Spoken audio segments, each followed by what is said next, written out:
Welcome to the Magic on the Inside podcast by the Sisters Enchanted, where we chat magic, hot topics, personal development, and good old-fashioned life. Brew up something delicious and sit with us for a spell.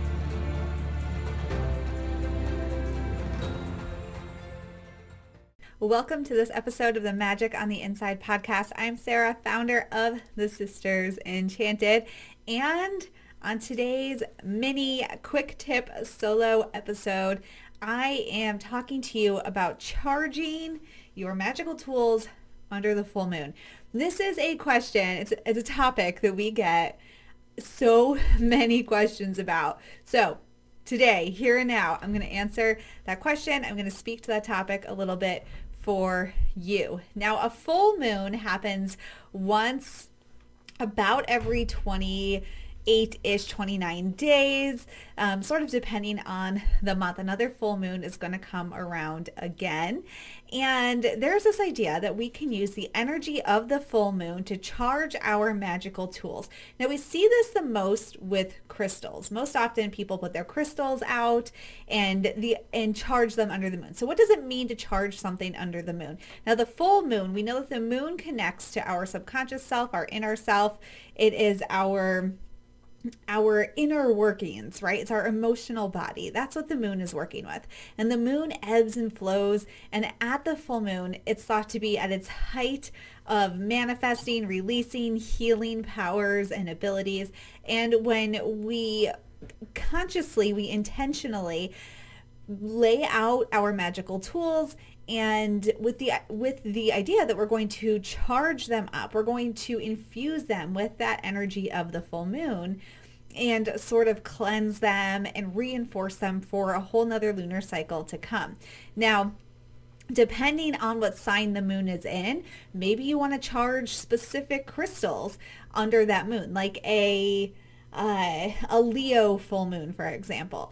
Maybe you really want to take out all of your abundance crystals and get some of that confidence, strength, fiery energy of Leo really set into your crystals that you use for manifesting abundance, or like your clear quartz crystals, and you want to charge them up with that energy, right?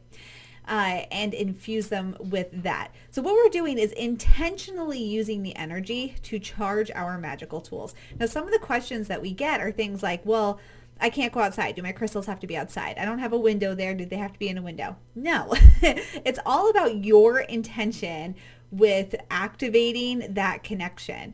And that's what most of magic is your intention to activating a connection. You are consciously activating something to occur. It's not just occurring. You are consciously activating it.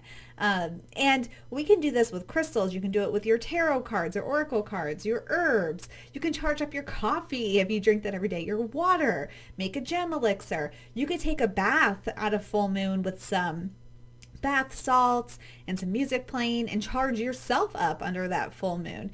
So again, it's the intentional connection. We are intentionally activating the connection and sort of filling our tools, filling ourselves with that energy of the full moon. So the common question, I can't put my crystals, I hear it all the time with crystals, not so much everything else, but I can't put my crystals in the moonlight. Is that okay? Or it's a cloudy night tonight. Should I put them out? Again, it's your intention in creating that activation. So it doesn't matter if you can't see the moon. It doesn't matter if it's a cloudy night. It doesn't matter, if you don't have a window, whatever it is, that is perfectly okay. It's your connection. Now, the other question we get around this is like, oh, I missed the full moon. Can I do it today? Now, when you look at lunar phases and you go through a lunar cycle, each phase lasts about 3 to 4 days. So you do have some of that full moon energy on either side of the actual day of the full moon. That said, each part of the lunar cycle has its own energetic properties. So the first quarter moon, for example, that's still a very active time. And if you are looking to take action on something, you might want to charge your magical tools under a first quarter moon. If you would really like some help focusing in on intention setting, maybe you want to charge your crystals under a new moon. If you really want some help releasing and forgiving and practicing gratitude, maybe you want to sit with yourself and take a bath with a crystal or a tea or whatever it is for you under one of the waning moon phases. So the full moon, that's like the energetic sort of it's the big birth moment of the lunar cycle. So we have that powerful energy there, but each phase does have its own energy as well. So if you miss the full moon, maybe just look and say, hey, where's the moon right now? What is it that I'm working on right now? And how can I just work with my intention into the phase that the moon is in at this moment instead of waiting for another full moon to come around again? So it's really, again, conscious intention and activating that connection, activating that charged energy, and it's harnessing that moon energy into something tangible here on our earth. There's this practice called drawing down the moon, and that's where we draw the energy of the moon down into ourselves and have that connection. And that's kind of what we're doing when we're charging our magical tools as well, pulling that energy, charging our tools up with it. And if you don't ever charge your magical tools, that's completely okay. Like they don't work less because you didn't put them under the moon, right? You might want to consider your connection to your tools. Some people don't feel the need to charge their tools, magical tools, under a moon all the time. And some people, that's part of their practice. It's part of what keeps them focused and resets their practice and keeps them moving forward, living an intentional life and feeling connected to the moon, the elements. And that's part of their spiritual practice. So really, it is what you make of it. You don't have to do any specific thing.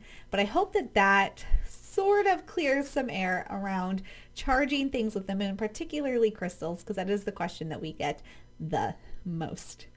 All right, if you have any other magical questions you want answered, be sure to find us on social media, shoot us a message, or join our Facebook group. It's you search it Expedition to Soul and ask us some questions there. We'd love to answer. And if you want to get to use some of your magical tools and get to know your tarot cards a little bit better, or get a deck and learn how to use it, join us in Tarot Throwdown.